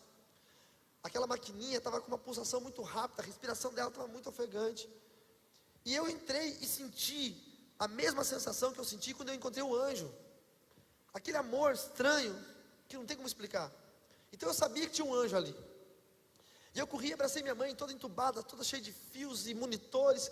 E eu peguei, abracei ela assim e pensei em chorar desesperadamente. Mas aí eu me lembrei que eu tinha orado com ela de tarde. Então eu falei, eu só lembrei de falar uma coisa. Eu falei: mãe, vai. Eu sei que a senhora está me esperando, pode ir, porque eu estou sentindo a presença dele aqui. Ele está aqui, então a senhora pode ir. E eu botei meu ouvido esquerdo no peito da minha mãe, e eu consegui escutar o coração dela, estava muito acelerado. E eu vi o monitor pelo ouvido direito. E quando eu falei isso, ela suspirou de uma forma tão forte, como se ela tivesse soltado todo o ar do pulmão dela. E ela murchou. E o monitor fez tu. E minha mãe partiu. E foi uma sensação terrível, porque eu tinha acabado de perder minha mãe. Minha mãe morreu nos meus braços, mas tinha ganhado a minha primeira alma para o Senhor Jesus. Eu sei que perder a mãe é um troço terrível, irmãos, mas a alegria de salvar uma alma, principalmente daquela que te gerou, foi algo tremendo. E eu louvo ao Senhor Jesus por minha mãe ter sido a primeira alma que eu ganhei para o reino dos céus. Louvado seja o nome do Senhor. Louvado seja o nome do Senhor. Louvado seja o nome do Senhor. Tem muitos crentes que pararam de orar pela mãe. Não pare de orar pela sua mãe. Você pode ganhá-la. Sobrava meu pai. Eu precisei orar pelo meu pai 15 anos. Nesses 15 anos eu pensava em desistir o tempo todo. Eu sempre pensava em desistir. Eu vou desistir. E ele não dava a mínima pelo Evangelho de Cristo. Passou 15 anos, meu irmão tinha uma célula na igreja Sara Nossa Terra. E era uma célula de skatistas.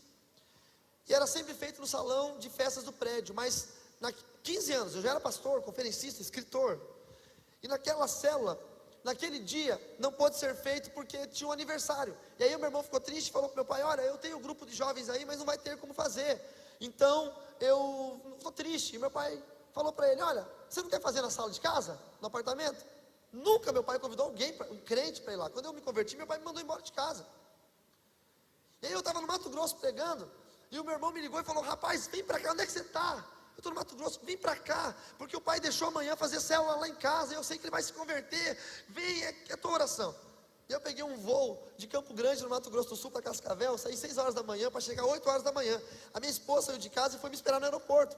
Mas o diabo é tão sujo, que deu um nevoeiro em Cascavel, uma neblina, e o avião não pôde pousar. E o avião, em vez de ir para Foz, que é pertinho, foi para Curitiba, 600 quilômetros de distância. Eu cheguei no aeroporto, era a empresa Trip na época, Cheguei no guichê da empresa e falei, olha, eu quero embarcar no próximo voo para Cascavel.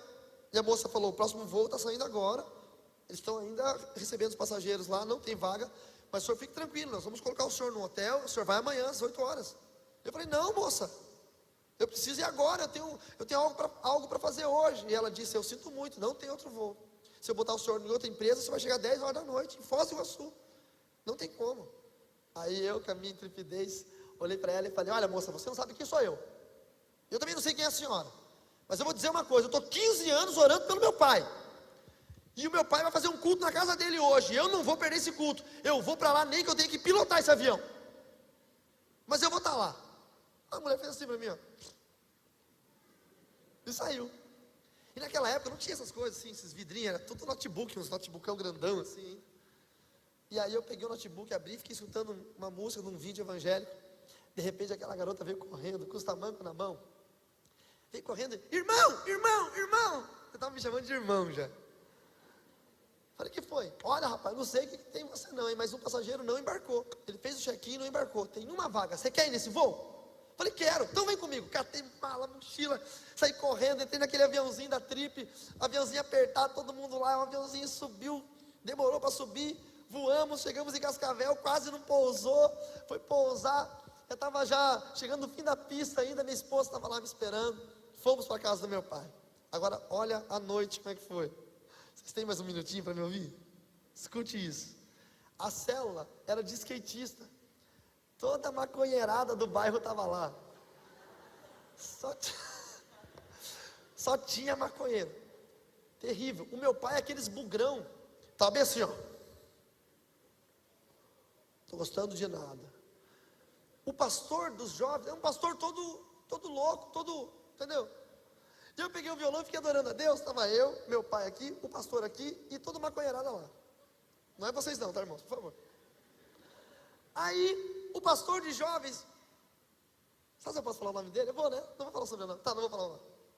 O pastor de jovens virou de costa para o meu pai, o dono da casa, e ficou de frente para os meninos. Já foi má educação isso.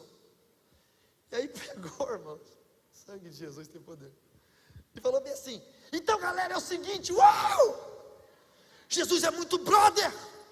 Jesus é louco. Quando eu estava no mundo eu cheirava. Ó, meu nariz saía sangue de tanto eu cheirar. Agora eu cheiro a Bíblia. Eu cheiro a Bíblia.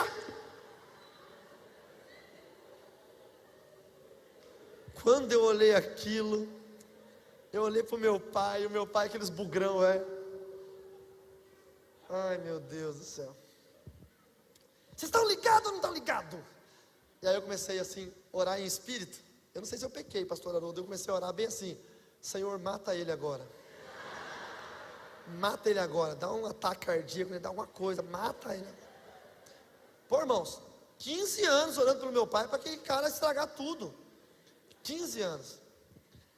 Aí esse pastor, quase que eu vou ler o nome dele, ele tinha esse livro aqui na primeira versão, ele era tipo meu fã assim, sabe? Porque o cara era pastor e tinha a coleção do Harry Potter, veja você. Então o sonho dele era conhecer um bruxo de verdade. E ele olhou para mim e falou assim, pastor Carlos, o senhor gostaria de falar alguma coisa? Eu falei, gostaria, segura o violão aí. Aí virei de costas para o maconheiro e fiquei de frente para meu pai. E falei, pai, tudo isso aqui não é para eles. Tudo isso aqui é para o Senhor. Não é que eu estou desmerecendo esses meninos, mas eu estou 15 anos orando pela sua vida. É para o Senhor. O pastor do meu irmão tinha lido antes, não é bom que o homem esteja só. E aquela palavra era muito pertinente. Eu falei, não é bom que o senhor esteja só. E eu comecei a falar para ele, quando eu fui morar com ele, eu roubei ele, eu fiz muita coisa errada. E ele sabia de tudo. E ele falou, eu sempre soube. Eu só não fiz nada com você porque tua mãe não te queria mais, ninguém mais te queria. Que eu fui morar com ele com 16 anos de idade. E eu falei, olha pai, o senhor gostaria de entregar sua vida a Jesus? Eu entreguei minha vida a Jesus, tem sido maravilhoso. E o meu pai falou, eu gostaria. E eu falei, o senhor gostaria de chamar Jesus para morar no seu coração e confessar Ele como Senhor da sua vida? Ele falou, eu gostaria. E foi um negócio tremendo.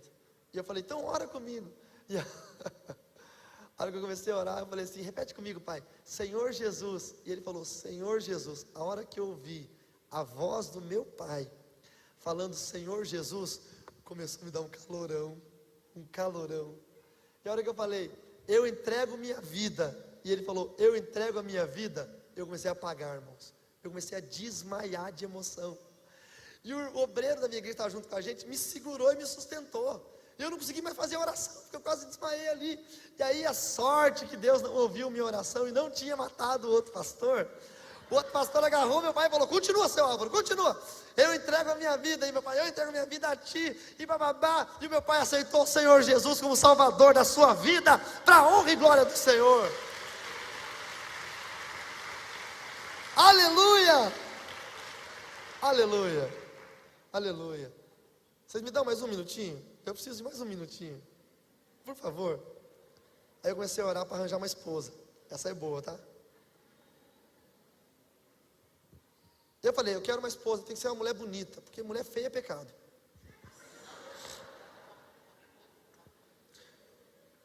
Calma lá, não peca, não me critica. O que é bonito para mim é feio para outro. O que é feio para mim é bonito para outro, não é isso? Então se você casar com uma mulher que é feia para você, você vai ficar olhando para as outras que são bonitas, não é isso? Então casar com mulher feia é pecado, agora entenderam? E eu queria uma mulher bonita.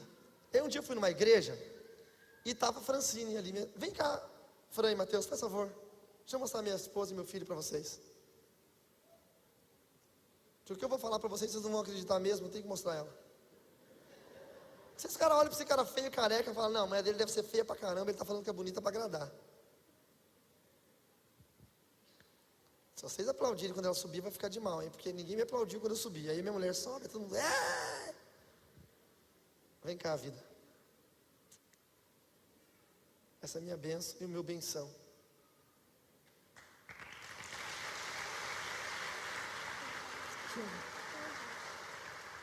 Aí eu fui numa igreja, fica aqui pertinho. E eu orava a Deus, eu gostava de um padrão de beleza de mulher. Ai, você vai contar? Eu vou contar. Eu gostava, na época, de uma mulher que fosse um pouquinho mais gordinha e não mais magrinha. Que fosse meio curitibana, assim, tipo loira, de topetinho, tipo assim, sabe aquelas mulheres que andam assim, tipo... Era o meu jeito de gostar. Aí eu fui na igreja, a igreja estava lotada, e tinha um evento de música. E eu não pude sentar no banco, eu fiquei na porta, e estava cheio de gente de pé. Aí Deus falou comigo, esta que está ao seu lado, eu te dou por esposa. Irmãos, a hora que eu olhei para o meu lado direito, tinha uma loura, de 1,90 m de altura. Trucado intercooler, farol de milha, banco de couro. A hora que eu olhei aquilo ali, eu falei, aceite, Senhor. E o Senhor falou, essa não, tonto, a do lado esquerdo. Aí a hora que eu olho para o lado esquerdo, estava a Fran. Só que a Fran tá bonita hoje porque é 150 mil reais investido nela, irmãos. Porque ela não era assim, não. Ela era tipo assim, parecia um menino. Usava aquelas calças oversize de skatista. Tava com um all-star todo lascado, sujo. Uma blusa de lã que tava frio. Tava com uma touca. Ela era magrela. Ainda é magra, mas era bem mais. Tinha o cabelo vermelho. Gente, meu Deus do céu, misericórdia. Parecia um menino. A hora que eu olhei pra minha esposa, eu falei, não, misericórdia, Senhor. Tá amarrado. Sai, isso não é Deus não. Aí o Espírito Santo falou para mim assim, olha de novo, porque ela é uma pérola, você só está olhando para aquilo que está fora. E quando eu olhei para Francine, ela deu esse sorriso lindo dela, ela abriu esses olhões castanhos, e eu mergulhei nesse par de olhos castanhos, e eu não saí nunca mais lá de dentro. E já são 15 anos. 15 anos. Pastor Haroldo se amarra, né? Pastor de família gosta dessas histórias. Aí nós conversamos depois do culto. E eu tinha uma banda de rock, só que eu tocava guitarra. E ela falou, você dá aula de canto? Dou, claro que eu dou. Sabia cantar nada, não sabia nem bater palma em festa de aniversário. Falei, quanto você cobra? Eu cobro nada. E no outro dia ela foi para fazer aula de canto. E nunca dei aula de canto para ela na minha vida, porque eu chavequei tanto essa mulher, irmãos. Mas tanto. Porque eu tinha uma maldição, eu só namorava mulher feia. Então a primeira bonita que me olhou, eu falei, opa. E aí então, nos gostamos e pedimos para os nossos pastores. Ela era da mesma denominação que eu, mas de um bairro e eu de outro. Conversamos com o meu pastor, para ele dar bênção para nós namorarmos. Conversamos com o pastor dela, oramos um mês, sem nem dar beijo, irmão. Naquela época o negócio era sério. Aí depois de um mês, no dia 25 de maio de 1999, esse é o nosso casamento, dia 24, você não sabe? Dia 25 nós começamos a namorar. Sai fora. Vocês esqueceram que o cara da cabeça matemática sou eu, né? Dia 25 de maio de 1999, eu cheguei para ela e falei assim: você quer namorar comigo? Ela disse: quero. Nós começamos a namorar e Deus nos honrou. Casamos debaixo da graça, da presença. Quem foi nos casar foi o meu pastor que me ganhou para Jesus, o Nelson, pastor Nelson Martins. Nos casou. 3 anos depois, veio esse lindo menino, esse lindo bebezinho. E nós começamos a obra de Deus. No primeiro dia depois do casamento, nós viajamos para a Argentina para a obra missionária. Nos tornamos pastores, missionários. Fizemos a obra do Senhor em países de língua hispana. Fomos missionários no Paraguai também. Fizemos uma linda obra. E hoje somos pastores há 13 anos de casado, 13 anos de pastoreio, 10 anos como pastores presidentes de uma igreja, para a glória e para a honra do nome de Jesus. Deus pode fazer isso na sua casa. Deus pode fazer isso na sua família.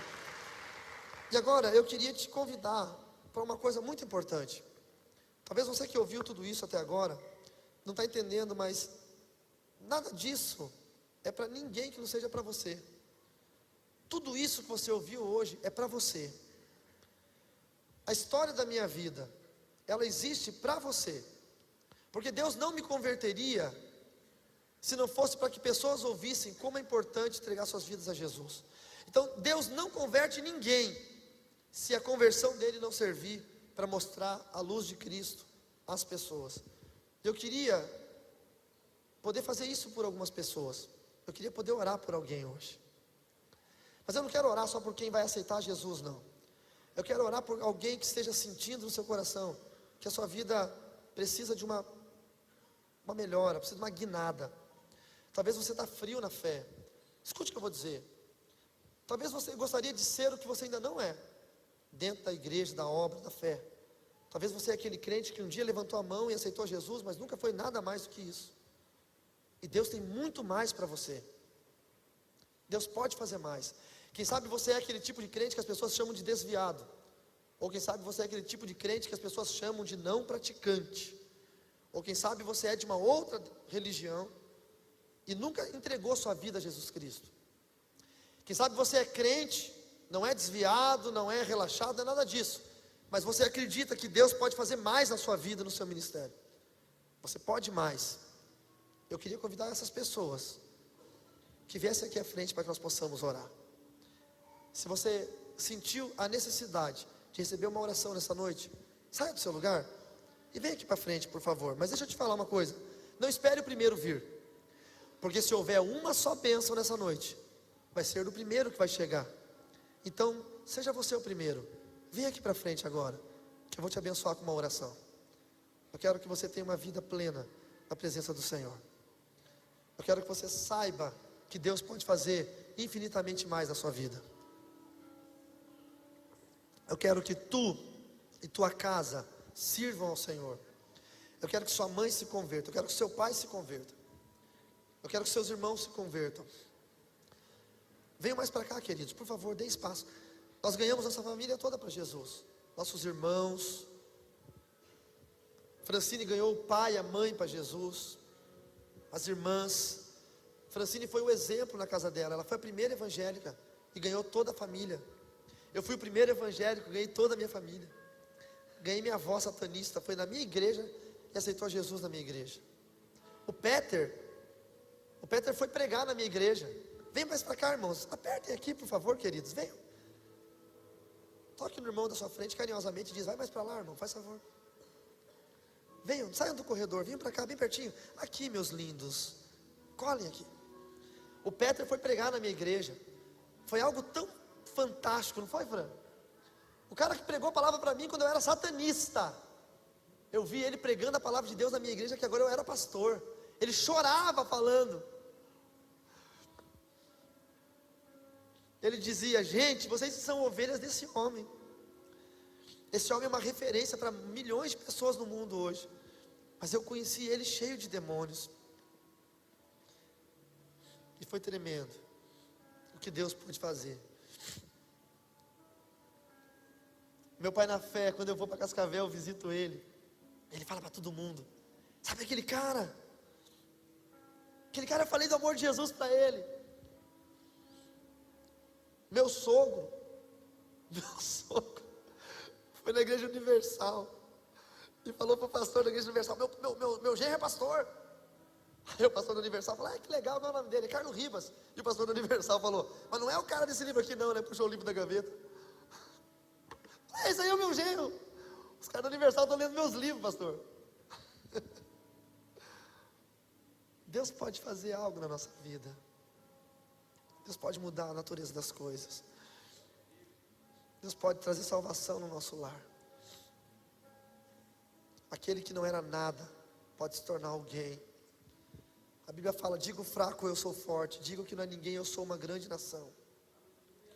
Talvez a sua vida esteja toda arrebentada, mas quem sabe, se você entregar a sua vida a Jesus hoje, o Senhor não vai entrar com providência e vai transformar a sua casa inteira.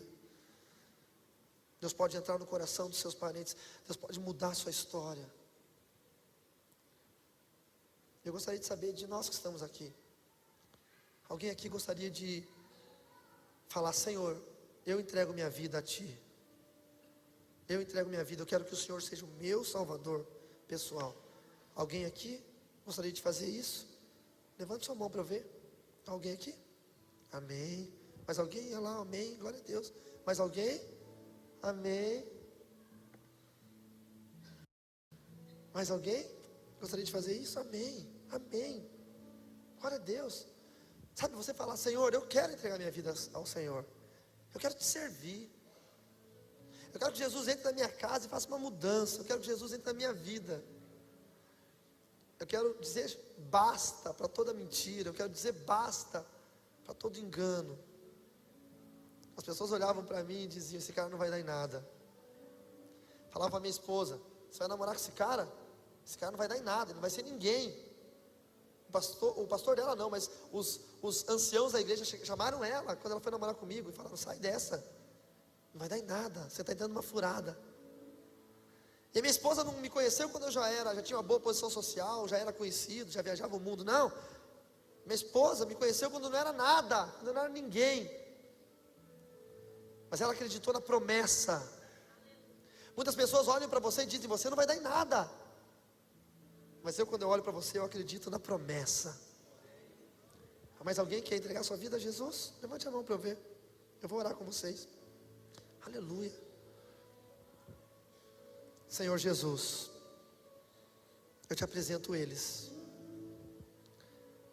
Eu te apresento aquele menininho ali que está com a mão levantada. Eu te apresento todos eles que levantaram as mãos. Eu te peço, Senhor, todo o mal do passado seja apagado agora. Toda a legalidade espiritual seja destituída agora. Eu te peço, Senhor, todas as artimanhas malignas, tudo aquilo que o inimigo colocou, seja tirado agora. Senhor, todos os vícios, seja tirado. E meu Deus, eu peço que o seu amor esteja sobre eles agora. A tua benevolência, a plenitude do teu Espírito. Senhor, eu te peço, aqueles que estão entregando suas vidas agora, nesta noite, receba-os, Pai, na glória. Escreva o nome deles no livro da vida. Tire, Senhor Deus, toda a carga de pecado, que o teu sangue carmesim, vertido na cruz do Calvário, tão atual para nós hoje, possa estar sendo vertido agora sobre eles. E a tua palavra diz que agora não há mais condenação para os que estão em Cristo Jesus. Senhor, salva a vida deles. Salve, Senhor, a vida deles, e não só deles, mas deles e da casa deles, da família deles, porque a tua palavra nos diz que nós e nossa casa serviríamos ao Senhor. Então entra agora na casa deles, Pai, na família deles. Aquele teu filho que está longe do Senhor, desviado, enfraquecido, fortalece, traga novo ânimo, traga fortalecimento para o louvor da sua glória, em nome de Jesus. Eu quero pedir um favorzinho para vocês. Jesus se expôs por nós na cruz. Aqueles quadros tem Jesus na cruz com uma fraldinha assim, é mentira. Jesus ficou nu na cruz. A exposição foi terrível. Eu gostaria de pedir que vocês pudessem retribuir isso de uma maneira bem simples. Esses que levantaram as mãos dizendo que queriam entregar suas vidas a Jesus, e mais alguns de vocês que porventura sintam que estavam longe do Senhor e querem voltar para Cristo, eu queria convidar vocês a subirem aqui no altar, porque eu preciso que vocês façam a oração junto comigo, e vai ser difícil eu fazer com vocês aí. Então agora é a hora, tá bom? Você que levantou a mão, vem para cá, por favor. Os crentes que estão do lado deles, ajudem eles a virem. Vem vindo, podem subir. Os irmãos vão ajudar, venham, subam aqui por favor. Subam aqui por favor. Olha que lindo aquele menininho, subam aqui. Os demais podem esperar, tá bom? Mas os que levantaram suas mãozinhas, subam aqui. Eu preciso fazer isso. Eu preciso que os pastores da igreja recebam vocês aqui. Venham por favor, subam. Você que não levantou a mão, mas você falou, não, eu aceito Jesus no meu coração, vem aqui, suba aqui por favor. Não perca essa chance. Hoje é o dia de você fazer isso. Hoje é o dia. Eu estava evangelizando, venham aqui pertinho de mim. Isso. Eu estava evangelizando logo quando eu era novo convertido, uma prostituta, o nome dela Teia. E essa prostituta, eu falei para ela, vamos no culto hoje à noite? E ela falou, não vou. Eu falei, vamos Teia, de repente seja a tua última chance. E ela falou, não vou. Eu fui para o culto. Quando eu voltei, o pessoal do hotel disse, você está sabendo da Teia? Eu falei, não. Ela foi assassinada. Ela morreu? Ela foi fazer um programa e o cara matou ela. E eu fui no necrotério para reconhecer o corpo dela. E eu vi ela deitada naquela mesa metálica. E eu falei, poxa Teia, se você tivesse ido no culto hoje, você estava viva. A gente não sabe o nosso amanhã. Talvez hoje seja o dia de você livrar a sua vida. O dia de você dizer, Jesus, vem, eu preciso andar contigo.